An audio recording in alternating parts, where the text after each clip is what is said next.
You are listening to the It's Your Time podcast, and I'm your host, Certified Life Coach Michelle Arnold Burke. In today's episode, I'm sharing a recent conversation with Dr. Stacy Heimburger Smalley as we discussed weight loss for high-achieving women. Welcome to the It's Your Time podcast, the podcast where busy professionals like you get the practical solutions and support you need to gain control of your schedule so you can strive to be the best in your career, but without the stress and overwhelm. If you're looking to increase your energy and decrease your stress, you are in the right place.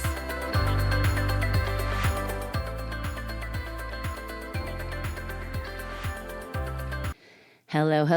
Welcome back to the podcast, friends. Listen, I mentioned earlier in the year that I wanted to bring more strong female voices to you, and today I have the privilege of sharing a recent conversation that I had with Dr. Stacy Heimburger Smalley. Stacy is an internal medicine doctor as well as a certified life and weight loss coach for high-achieving women, and she helps busy women find time that they need to focus on their health goals without sacrificing any of their high-performing roles. We talked about how important planning is. We discussed some of the scientific benefits of weight loss and her interesting perspective as a doctor and about doctors around weight loss. And I think some of the most important information is her take on self-worth, setting boundaries, people-pleasing. It's not just about the numbers. In fact, we were talking before the recording, and I love what she had to say around people-pleasing. And she was normalizing the idea that women, right, a lot of us tend to people-please. It makes sense because we're often rewarded for being good and helpful. But what she sees, especially for women in male-dominated fields like you listening, is that women are voluntold to do work for free. This, to me, was fascinating. She went on to say it might get dressed up as an opportunity for advancement or putting in the time kind of thing, but what it really is that we're being asked to do more than our male counterparts for free. And I don't think I ever heard that voluntold, and I love it. I'm going to totally pay more attention to it because I do think that it is spot on. This is where it is so important to be authentically you. Get used to saying no for things that you do not want to do that will not be beneficial for you. Follow your gut. Do you want to do what they are asking of you? If you do, then ask, what are you willing to give up in order to do it? Our time is limited and very precious, and every time that you say yes to something, you are saying no to something else. And when I was talking to Dr. Stacy Heimburger Smalley, we were saying that you just have to stop saying no to ourselves, our goals, our health, for these tasks that we probably don't even want to do. And then she went on to say that people may be disappointed, especially if they're used to you saying yes, but guess what? They will find someone else. So just be the one to say no first if it's not something you want to do. Weight loss is so much more than the number. It's all of the work that she's talking about around people-pleasing and planning and setting boundaries and really implementing self-care routines that benefit you and work in a way for your life. So, without further ado, listen to all of the other goodness that she had to share. Okay, thank you so much for being here. I am so excited to share all of the information that you have. Before we get started, can you just introduce yourself to everyone, maybe tell them who you help and all of the goodness that you see fit to share? Yes, thank you so much for having me. My name is Dr. Stacy Heimburger. I coach under Sugar Free MD. That's my business name. I'm actually board certified in internal medicine. My clinical work, which I still do full time technically, is mostly inpatient. So I always tell people they don't really want me to be their doctor because that means that they're sick. So that's not what they want. They can want me to be their coach, just not their doctor.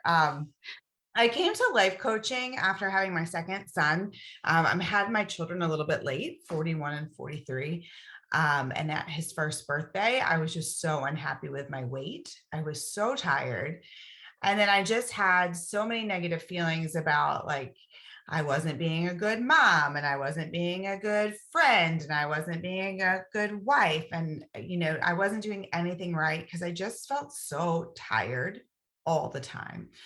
Um, so I realized through coaching that I could not only change my thoughts, but I could also decide like what I thought a good mom and a good wife and a good doctor and all of those things. Like that power was for me to decide what that meant. And it really just changed everything for me. So I went ahead and got certified as a life coach. And then I got my advanced certification in weight loss coaching so that I could help other busy professional women who were sort of suffering with all of those same things about their weight and just about being perfect. And so I try and focus on our ability to plan. I think high achieving women are so good at planning, and we think that's just for work. And we sort of miss out on the idea that if we use that, especially food planning or exercise planning with goal planning, we can be so much more successful than we give ourselves credit for. Yeah, I think that's So, so important. You're right. Like, I think in general, we just don't give ourselves credit for so many things. absolutely. And you had touched on something when you introduced yourself as, the doctor clinical part of it and how people don't want you to be their doctor. Can you touch a little bit on maybe the science benefits? Because I think we're both on the same page as far as like we want to love our bodies, right? And it's not like we're losing weight from the shame and the negative thinking. But can you maybe just touch on the science health benefits of that? Sure. When I first started going down this road and trying to learn like how first I had all these thoughts like, I'm a doctor, how can I not figure out weight loss? But we're really not taught those things going it through medical school. Nutrition is not part of it at all. So I started looking at lifestyle medicine, which is using food as fuel. And I even did a little bit of anti-aging medicine. And the same theme just kept coming up about really how bad sugar is for our bodies, especially as aging women. It really seems to attack us a little bit harder. Um, so I work with my clients to try and dump sugar as much as possible. I know that freaks some people out, like, oh my gosh, no sugar, but we just really cut back. And so not only do we see some weight loss from that, but there's decreased bloating, decreased inflammation. We're sleeping better.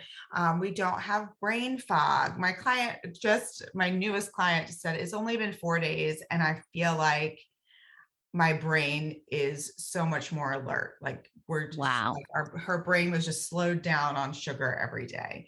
Um, so I found the most interesting thing about sugar and as far as health benefits is when I started thinking about am I hungry or not hungry, which is really the basic idea of trying to lose some weight. I didn't know. My hunger scale had been so knocked out of whack by sugar. It was almost impossible to get started. And so for me, giving up sugar in the beginning, and I really just committed to 90 days. I was like, let me just try 90 days and see what happens. I realized I could start to tell what was a sugar craving and what was hunger, because those really felt the same to me when I was eating sugar. Oh, interesting. And I think too, to your point, a lot of women probably don't even stop to ask themselves that. I think when you talk about the importance of planning and also really being the one to decide, are you a good mom? Are you a good friend? Like it kind of comes back to being authentic to yourself. But I think we're so um, quick to take care of everybody else that we don't even give ourselves the opportunity to ask such a simple question like, am I hungry? It's crazy, right? But that happens because we wake up, or like our kids wake us up first thing in the morning, and it's sort of you start the race of what does everyone else need. And I think some of that is a little programmed, like societally programmed, like be a good little girl, right? And Yes. so in this strive to be good, we are letting other people decide what that means for us. And so we can really get lost in this people pleasing shuffle, and not even ask ourselves, like, what do I want? Like, what do I want to eat? We're like making food for these kids or our husbands or someone, and it's not even food we like, or we get sucked into diet trauma and like diet thinking like, oh, I can only eat this. And it's not even food we'd like. Oh, yes. Can you talk a little bit about that? Because I think I see that more and more, like the idea of diet trauma, like how you see that playing out, what you see maybe with your clients, because I do think that is really fascinating and people probably don't even realize how it affects them. Sure. This is, I think, become a bigger topic lately, but it's so interesting how our brain works. If you've been on diets before, when you initially think of them, you'll be like, oh, it worked. It was so great. But your brain does not always remember it that way, especially if it was really severe. So if it was one of these like hard 75 or even whole 30 can be a drastic change or restriction, your brain is really traumatized by that because it thought it was starving, or you felt so restricted that it just really felt like something was wrong. Our brain doesn't like change anyway. So those dramatic things really freak it out. And so the next time, even if we want to take gentle steps or talk nicely to ourselves or whatever the way we decide to lose weight for the last time is, we really have to be careful because any recollection or anything that looks too similar to our brain is going to freak it out. And so that's where we talk about diet trauma. And some of this is the only way that will work. And maybe we've done it and even had success, but then our brain does not remember it as a pleasurable experience. And so it's Yeah. not really on board to do it again. Yeah. It's so Having a fascinating. hard time. They're like, I did so great. And then I only fell off for a minute and now it's so hard to get back on. That's why your brain like hated what you were doing and is not in a hurry to repeat that again. And I think so many of us do that. It's almost like this worthiness or moral standard that we tie to what we're eating. Like, I did so great, but then, like, what we tell ourselves over and over, that just is like, what are we doing? Right. Like I'm a good girl because I didn't eat breakfast and I ate 2 salads. Yay for me. Meanwhile, your brain is like, please stop doing what you're doing. Absolutely. And I think that goes kind of like to the idea of the relationship that we have with food.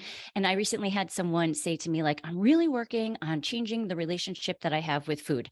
Like, can you speak a little bit to that? Maybe what you see with your clients, the relationships we have with food and with ourselves in relationship to food?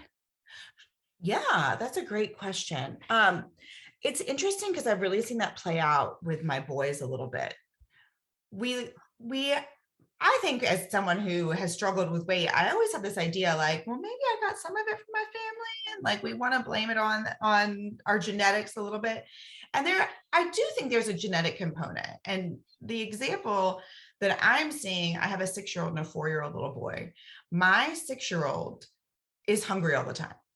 Now he's big for his dad's 6'4". He's already over 4 feet tall. He's only 6, right? He's a big kid. So yeah, he's hungry, but he has some scarcity mentality, meaning he's always looking at like his brother's plate in particular. Like, does my brother have more than me? And Oh, so it's interesting. interesting that that's already in there. And the other thing that he'll do is he'll hide snacks from me. And so he'll try and like sneak out of the kitchen and won't tell me how many snacks he has. And I really try and keep healthy snacks for him because I know he's going to eat a lot. And so I'm really working with him on that. Like, you're allowed to tell me what you're eating. Food does not need to be hidden. It's okay if you're hungry. We just eat healthy things. So but that he hasn't heard any of that. So that's just in there. Meanwhile, the flip side, my 4-year-old could care less about food. Like, he will not eat if he's not hungry. He prefers fruit over anything else. What we have to work on with him or be careful of is not getting into the clean plate club with him, right? Not the just one bite more and then you can leave the table, because what that does is it really destroys your relationship with your hunger scale. And so that's the other relationship I see that happens, especially women around our age. Like we were clean plate clubbers. We were really rewarded for eating past our full point. A And 100%. yeah. And so it can really just get it in your brain. And so I think it's important just to think about that. Some of this is already there, and we need to work on some of these relationships. We were taught some things, or some things were patterned. My mom was a big one, like we always have dessert after dinner. Mm. That's not a fact. That's not a universal rule. You don't have to always have dessert after dinner. You don't have to be part of the clean plate club. So I really work with my clients just trying to get back to like, let's work on how we feel about food. What is our body? How is our body taking that in? What foods work for us? When are we hungry? When are we full? Which Yeah. seems so innate, like it should be there. But we've just been sort of patterned or coerced or people pleased out of it. So A it hundred is hard percent. sometimes to get back to that. Mhm. Yeah, I do. I remember my brother having to sit at the table until he finished his plate. And we were like, will you just finish your stuffing for God's sake? Right. Like, right. Or the other idea I think I hear a lot is you don't want to waste the food. Right. So we don't want to throw it Right. out, but we don't think about how we waste it on our bodies. What does Corinne say? Like, waste it in the trash or waste it on your ass? Right, exactly. Right. We are not a human garbage disposal. Like we shouldn't be eating the kids' leftovers. We should like just throw it out or put it in the refrigerator and let it sit there for a week and then throw it out, or put it in the freezer, whatever makes you feel good. But at the time, like we really should not be the trash. Yes. I think this is such an important message. And you talk about like our age and being part of the clean plate club. And I want younger women to hear this sooner, because I feel like it's just been probably since coaching that I actually started paying attention to like, wait, do I really like the taste of that? Like, am I even hungry? Or like, I totally notice if it gets to be for us, like end of quarter, and it gets to be maybe a little bit more stressful. And I'm like, okay, let me just grab like a granola bar or something. I'm like, wait, am I even hungry, or am I just doing this because I'm feeling stressed about it? Yeah, well, food really does make us feel better, right? So there's sort of the medical science part of it. When we eat, we do get a dopamine release. So lots of times we'll be feeling uncomfortable or stressed or sad or happy, like all the feels, right? Bored. Instead of just being used to feeling those, which we're not, like lots of times a lot of our emotions are not okay, or we're told just suck it up or whatever it is. So instead of embracing and feeling that, it's such a foreign concept. Again, our brain is like, oh, I don't know, that feels wrong. We should eat, because eating just turns it off. It doesn't fix anything, right? Eating doesn't fix the problem, but eating will make your brain feel better because you've zoned out on whatever discomfort you were feeling. Yeah, and I think also when you talk about, when we have to stop people pleasing and maybe taking care of ourselves and planning, that is discomfort too, right? Like if we have not in the past set boundaries and we always are people pleasing, I think that kind of also contributes to like the crazy schedules like you as doctors and as Mhm. us as reps like often Mhm. have, where we say like, I don't have time to be thinking about this. I love planning my food, and people are like, how do you have time? I'm like, no, it saves time actually. Can you speak maybe a little bit to that?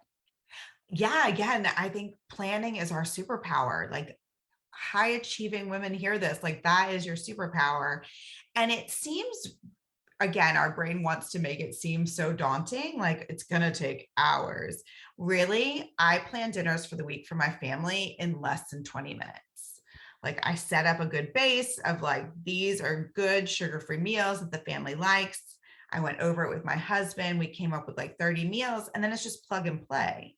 And so by setting it up that way, it's so easy. And it's okay to be boring. I think that's the other thing we're taught. Like food should be so exciting, and like June Cleaver, we should come home and like make this elaborate dinner. When the truth of the matter is, it can be boring.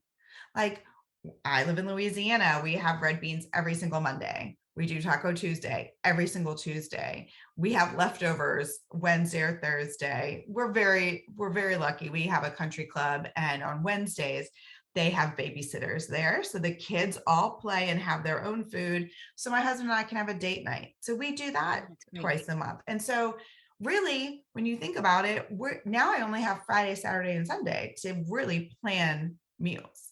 So if you can set up a plug and play, if you've got some easy recipes, so there's going to be maybe an hour of work on the front end, but then you can literally do it in 20 minutes. Then your shopping list is easier, right? So if you order your groceries, which everyone listening should order their groceries, right? Instacart. Instacart, it's on your recently ordered or just repeat order because you're just doing the same thing over and over. And I really think of it as self-care for me, because when the day turns to crap, which sometimes it does, so chaos, a case runs late, you guys are in cases like your schedule, they add on a patient, whatever happens, it's already done. Like you already know what's happening. Your family's on board. So it's nothing to say like, hey, significant other, I'm stuck. It's tacos tonight. Can you go ahead and start it? Instead of now I'm so stressed. All I want is comfort food and I'm picking up takeout and overeating it mindlessly. So it's like this nice little nugget of something you've done for yourself when you're calm, so that when it's crazy, it's there waiting for you. I could not agree more. And I think your point to this self care, I think oftentimes when I talk to people about self care, initially they think it's like bubble baths and massages. And I'm like, no, it's a very simple, like start with planning your food to take care of yourself. And I find, I'd love to know your thoughts that when we just because we do something similar, like it's pretty much the same thing over and over.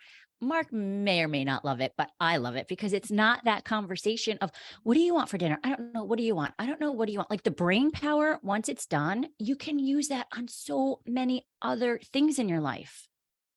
Absolutely. And our mentor is the same. And so I try and plan my week as much as I can with that as well.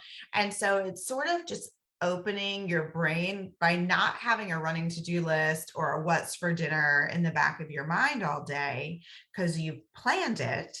You have so much more capacity for so much more. Um, and I know, especially when I was struggling, I was thinking about food way too much. Like, not only am I hungry, am I not hungry, but like, oh, that looks good. Will someone notice if I take that off the table? Will someone notice if someone were to bring something to a meeting, like, are they going to think I'm fat if I have a second one? So much drama, and it's just all gone when you plan. And then the drama, I think, on top of that, that we layer when we maybe do have it and then beat ourselves up for having it. And then that just Yeah. ruins the relationship we have with ourselves. Oh, yeah. Oh, it's planning a self-care is so underrated. I think there's It two like quotables, like planning as self-care is so underrated and high achieving women, planning is your superpower. Those it are really is. It really is. it's so true. Speaking of high achieving women, okay, so I think people maybe have tried in the past and they've had the kind of diet industry mentality, or it's this perfectionist thinking where it's like all or nothing, like the June cleaver or, Mhm. nothing. What would you suggest, or what do you tell your clients just to set maybe a small, achievable goal to make it a lifestyle? And we're not talking diet here, right? We're talking lifestyle changes. Yeah. So what I usually tell my clients, like start with just something obvious sugar and see if we can have less. Now, what I see people do is they really don't want to acknowledge the starting point, because then a lot of negative self-talk comes up, right? So you get on the scale, oh my God, how did it get this? How did I do this? Or you just write down what you're eating. And so you can see how much sugar is in there. And then it's sort of, you tell yourself all these terrible things like, that's disgusting that you're eating that, whatever it is. So we have to drop all that. Like the start is just the start. We like to be scientists, like that's our starting measurement. And then we don't need to get to like the end on day one, right? So I Mm. don't need to be like vegan, fasting, whatever, like jumping out of the gate when I've maybe been eating fast food 3 days a week. Like it's just like 1% small little things. Not only does it help set a pattern of achievement, which is very useful, our brain doesn't freak out from diet trauma because we're just taking these baby steps. And I really encourage everyone to think like, is this something I want to do? And can I do it forever? And then make that small change. Mm, that is Right? so Like most important. I people think don't that really one, want to be vegan. Like, yeah. but if you do, like, fine, like, let's work our way there. But we don't have to do that to lose weight or to be good or whatever. So let's make sure you want the goal. And then what's a change, small change on your road to get there, like a little ladder. And we don't need to be like at the finish line on day one. Yeah, I think that's so important for high achieving women because, Darren Hardy talks about the 1% change and the compound effect. And I think oftentimes we think we have to like get to the goal and not give ourselves the credit, which I like what you said about how our brain wants to see that, right? That is an achievement when we accomplish the 1% and then the 1% and then the 1%. We're just building that within ourselves. Yeah, you just got to watch that it's going to try and trick you like, oh, that's not enough. It is. Yes. Yes, It is enough. it is. 1% is enough. It does make such a difference. And you're so much more likely to stick to it as long as you give yourself credit for it. Now, if you do 1%, you're like, that's not enough, you suck, like you're not going to stick with it. But if you recognize, wow, that's a really great thing, I leveled up 1% today, you can stick with it and sort of set that pattern of recognizing achievement, which is a meta skill that is priceless. 100%. And as you were saying that, I was just thinking, like, what would we say to either our younger versions or if we have kids to our kids? Like, you would encourage them along the way. You wouldn't be like, oh, you suck. That wasn't enough of a change, right? Like, how we talk to ourselves is just crazy sometimes. It really is. Right. Because if your kid's like, I'm not going to have the cake, I'm going to have the apple, you'd be doing like, you'd be cheerleading that all day long. When we do it, we're like, ugh, one apple is not going to make a difference. Well, it is. It like, that is going to make a difference. Yes. And one other thing you said, the way we talk to ourselves. So now I'm just thinking, like, on the back end, let's say we set a goal to lose 10 pounds, because I see sometimes now I've lost 8 pounds. And I think the story in our head is often about the 2 pounds that we didn't lose. Can you maybe share some, I guess, tips or information that you might share with clients as far as cheering yourself, not only for the 1% change, but along the way of what you are actually accomplishing? Yeah. So with my clients, I really encourage them every day to sort of reflect and like, what was a win today? Like, how am I proud of myself? What did I do good? What was my level up? What was my 1%? And so just being mindful of that and keeping track of that. And then I do that for them on our calls too. Because sometimes it's easier for other people to see like that was a good thing. And I always catch them when they're discounting the 1%. Like, Oh, that's oh, so I good. went for a walk today, but it was only 15 minutes, Mm, right? Like so that's good. not enough. And that totally is enough. Yes. I think that's such a great tip to at the end of each day, just make sure you have your like, what am I proud of? What can I celebrate? Right. To rewire your brain. Absolutely. Absolutely. And I believe you have something for the listeners if they want to get interested or get started in maybe planning dinners. Yeah, I have developed a quick and easy sugar-free dinner guide. So when you're setting that master plan for yourself, like I've already started you off with about 30 meals. And so it's really easy to get that. It's on my website. It's www.sugarfreemd.com, all one word, /dinner. Perfect. And we'll have the link in the show notes as well. Have we missed anything? This has been so helpful. I don't think so. That was so much fun. Thank you so much for having me on. What a great talk this morning. Absolutely. And where can people find you if you're on the socials? Yeah. So on Instagram, I'm sugar_free MD, and on Facebook, sugar free MD. Excellent. We will have that in the notes as well. Thank you so much. Thank you so much, Michelle. It's been such a lovely morning. I would only get up for you, and I'm so glad I did. Because it is early where you are. It is. Wasn't that great? High achieving women, planning is your superpower. I love that quote. Okay, be sure to check her out. Stacy's program is not a diet. It is not the what you need to do. It's the why are you doing it, and all of the knowledge that you need surrounding your brain and the science and how you can have lasting change as you learn new ways. So again, you can follow her at sugar_free MD on Instagram. And the free guide that she mentioned, you can grab that at www.sugarfreemd.com/dinner. And all of the links are in the notes. Okay, friends, that's what I have for you today. As always, use what works, leave what doesn't, and tune in next week for another opportunity to transform your life. Make it a great day. Take care.